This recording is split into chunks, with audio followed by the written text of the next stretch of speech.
Yes. The Taliban was created there, created by Pakistani ISI. The Taliban are clearly Islamicists, so there was a political affinity there, and again, there were domestic reasons too, Pakistani domestic reasons. Benazir Bhutto's relationship with the ISI was always a little shaky.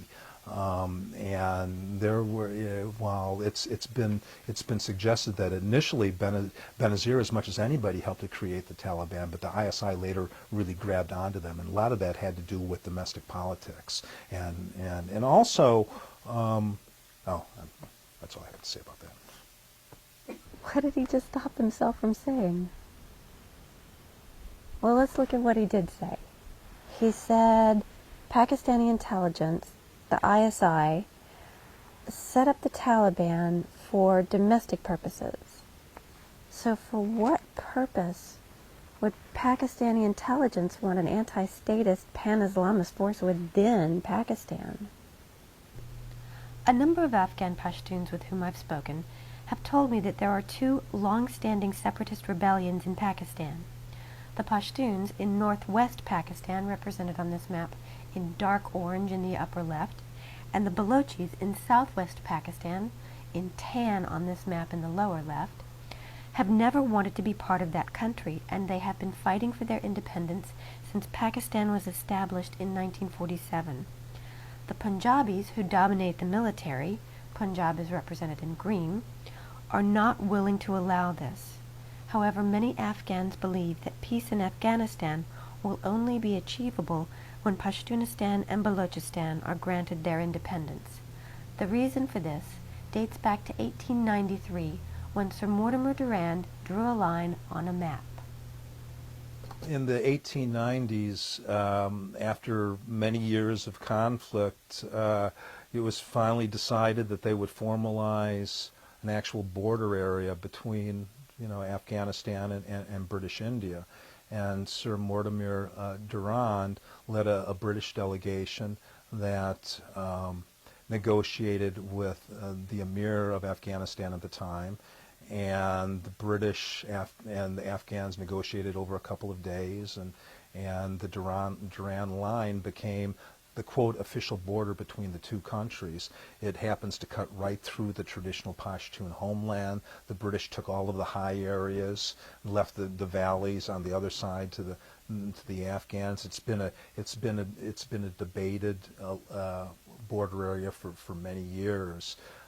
Many Afghans claim that they were forced into accepting it, that when British India no longer existed, that it was the line the border was no longer accurate.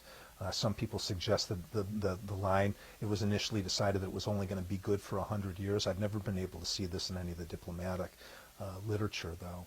But it's been a debated line. It's a virtual line. If you take a look at the Durand line, some of it's at altitudes of over 20,000 feet, and it goes through some of the most rugged area in the world, and it doesn't have a clear demarcation like a river or a particular geographical area. It's just there. So it's always been hotly contested, not only because it cuts right through the Pashtun homeland, but also the way it was initially formulated in the 1890s. I understand that it actually cuts through the middle of some Pashtun towns. Absolutely, there are certain.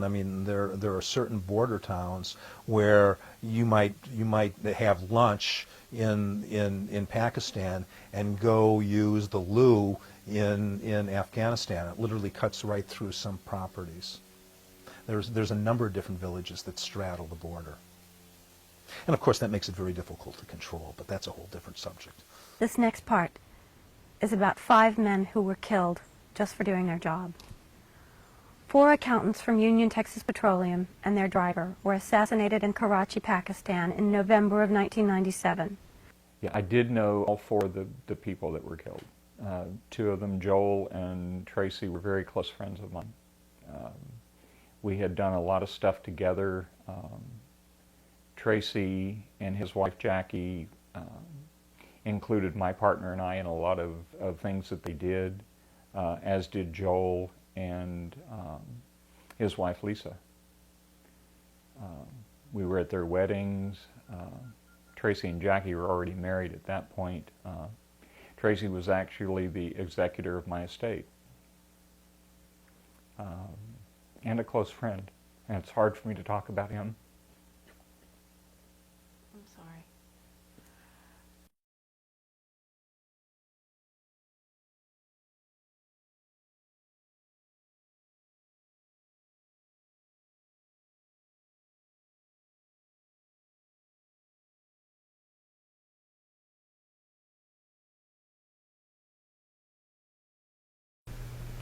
This diagram shows how the Union Texas employee's car was chased through traffic, pulled over, and shot into from two sides.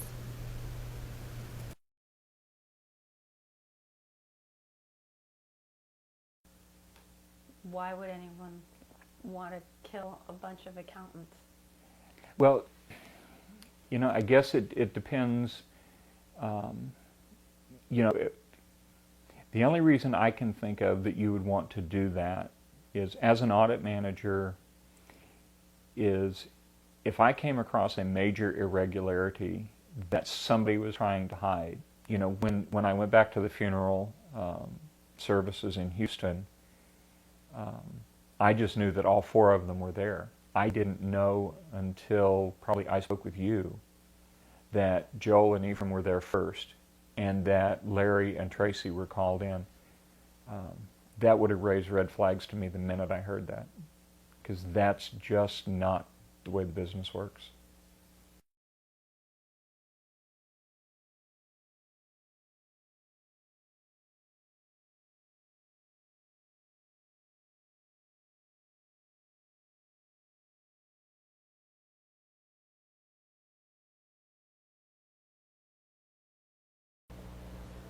The guy from the Africa, you know, the bad thing about it was, one was a nationalized citizen from Africa, you know?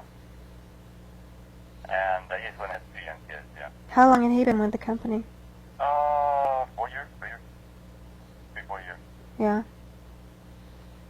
So, anyway, they say they had a lot of political clout and they could do these type of things. I don't think that would have been the outcome. And if you were actually trying to make a statement, you wouldn't find 4, you know, worker bees to go after. You go after, you know, some a little more authority.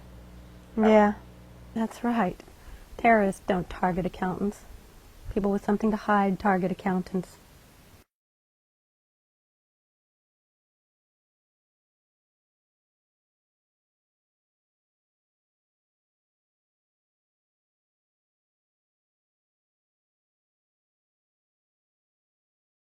In Texas, at the time you're talking about, had no shareholders. We were wholly owned. We were Yeah, we had one shareholder. He owned all the shares, and that was Allied Corporation. right.